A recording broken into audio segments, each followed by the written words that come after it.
Hey guys, thanks for joining me for another Dokkan Battle video, and today I wanted to show off the 8th anniversary units a little bit more, taking them into some incredibly hard content.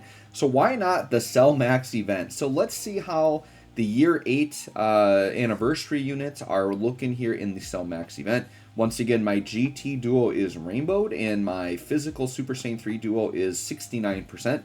And we've pretty much built the team with as many of the toughest characters as we can that can tank, right? I would say MVP 17 is probably my weakest defensive unit. Now, if we're under I think if you're under a 70% threshold, physical 17 gets a lot more damage reduction, and he can start to tank some stuff, right? But otherwise, it's like Trunks and Vegeta, Orange Piccolo, characters like that we're using to try to get through this, right? The one bad part is sometimes these teams can have too many build-up units, which I know can get frustrated because you kind of want to keep them on rotation. You got to focus on them. So Vegeta and Trunks is definitely a unit we're just keeping on rotation. We're stacking their defense, right? Orange Piccolo is a character we want to get hit, but unfortunately he was in a situation here where he couldn't get hit. But Vegeta and Trunks also want to get hit, and they like slot 1. So I did opt to put them in slot 1 instead of Orange Piccolo there. And then here we kind of ended up with a bad rotation, like 2 copies of the GT duo, and then Bulma's really good, but she's not going to link very well with them, so we kind of just roll with it. We're pretty early in the Cell Max. Now here, I'm debating whether I wanted to go like 24, 18 key super, or if I wanted to kind of go light. I kind of try to attack a little bit lighter in Cell Max so I have more time to stack up. Because if you just blow them away like too fast, then you can kind of get screwed, right? Because then you don't have enough time to build up certain characters. But yeah, the Cell Max is still one of the hardest hitting bosses in the game on the last phase. The nice thing with Cell Max is the first 2 phases or whatever, they're actually pretty weak. They're not that, a lot of characters can tank them just fine. It's just they're actually a little bit weak defensively, so you kill them too fast, right? So you see this phase is done already, so not a lot of time to stack up there. So this is another turn. So this is another stack up phase, which is good. He does have an AoE attack, so some really weak defensive units can get caught here, but this is a turn where I actually want to go really light and let my units, because I want Piccolo to get hit a bunch. I want the group attack to go down. So like with the year 8 here, you can see I go really light, just like a little 12 key super. I do want them to super to stack defense. But I really want to try to not kill the Cell here. I want him to get all these attacks in, because between Piccolo and Vegeta and Trunks, that's 2 units that want to get hit, right? And then my physical year 8, I want them to stack defense but not kill the Cell Max. So this is a pretty standard strategy for this Cell Max. Try to go light on the early phases to build up, if that's the type of team you have, right? Some units don't need very much build up at all, and you can just rush through it. Alright, so we're taking a super here, but once again, this phase of Cell doesn't hit crazy hard. Yeah, 100k is nothing. We're fine with that for sure. And then Piccolo doing a pretty weak attack stat, but he's not linked up very well. He hasn't been hit at all. He builds up from getting hit. So right here on the end, though, and we're lucky that we only did the amount of damage we did, but yeah, now we can get hit and we can start to build up, which is good. Vegeta and Trunks, they're fully built up from getting hit. And then Piccolo got smacked 3 times. I think that's all he needs to fully build up is 3. So I think Orange Piccolo's now is pretty built up, which is good. Here, the AoE attack I do worry about on 17, right? So I actually think I leave 17 in slot 1 here, because he builds up defense from getting hit, right? So I actually leave him in slot 1, and my hope is he'll take a couple of normals before the group attacks come in. This is kind of a risky turn, because this Cell hits hard enough that I don't know that 17 can tank it at this point, right? So let's see what happens.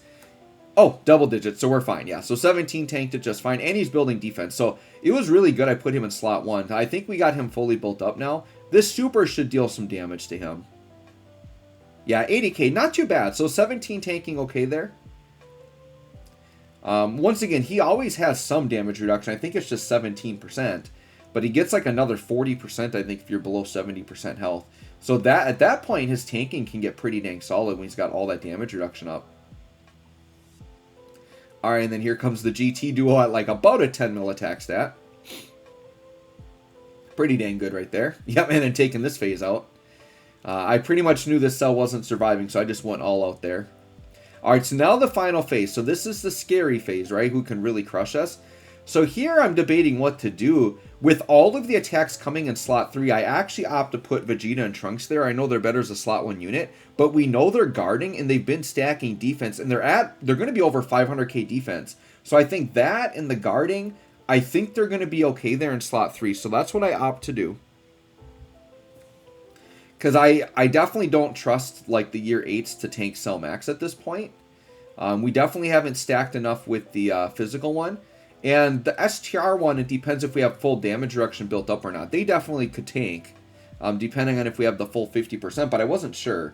So I figured let's put Vegeta and Trunks in front of the heavy attacks. They've been stacking defense. They've got type advantage. That's really what I wanted. So we'll see if we made the right choice here. Because Cell Max will super in this turn. We'll just put it that way.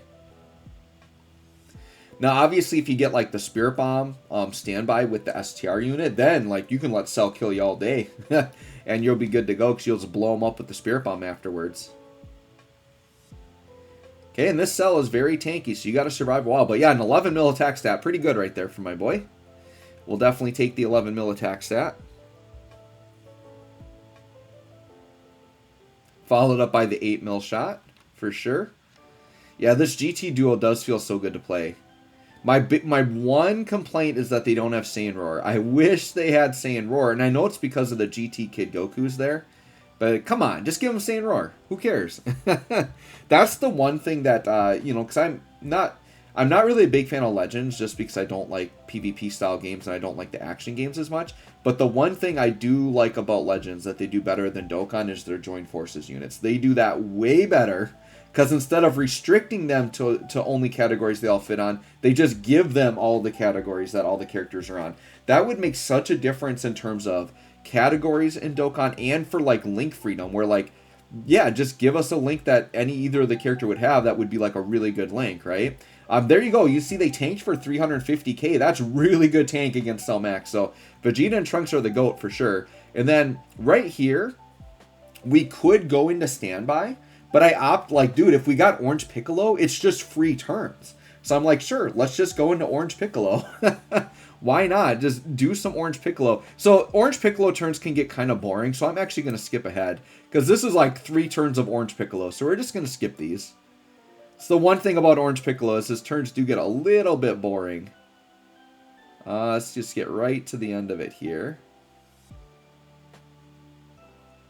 Then another turn. Yeah, just, all right, right here is where we come out. So we come out of it here. And then now I can still just go into standby. So sure, let's do standby. And then if we die, the Spirit Bomb should just take him out, right? So that's the goal here. We'll leave Orange Piccolo in slot 1 because I think he's still going to tank and do some pretty dang good damage. And then that would guarantee us an attack with this GT Vegeta, who actually hits very hard. Not to mention, he's supporting for 80% attack and 8 keys. So Orange Piccolo is going to be getting his 24 key super here. With that much key support, it's just crazy. Alright, the key was really bad. So we didn't quite get 24 key, but we definitely got a lot there. But yeah, it's like pretty much a shoo-in that if we don't kill Cell Max early, like we will just revive and then blow him up. So this is pretty much over at this point for Cell Max. Piccolo actually taking from normals there, which is kind of crazy. But Piccolo here is just going to special beam him right in the nuts for a 12 mil crit. So Orange Piccolo says, get out of here. We're playing Rochambeau and I'm going first. And Orange Piccolo wins right there. So anyways, guys, let me know what you think of these 8-year units. I think they're fantastic. Thanks for watching. We'll catch y'all on the next one.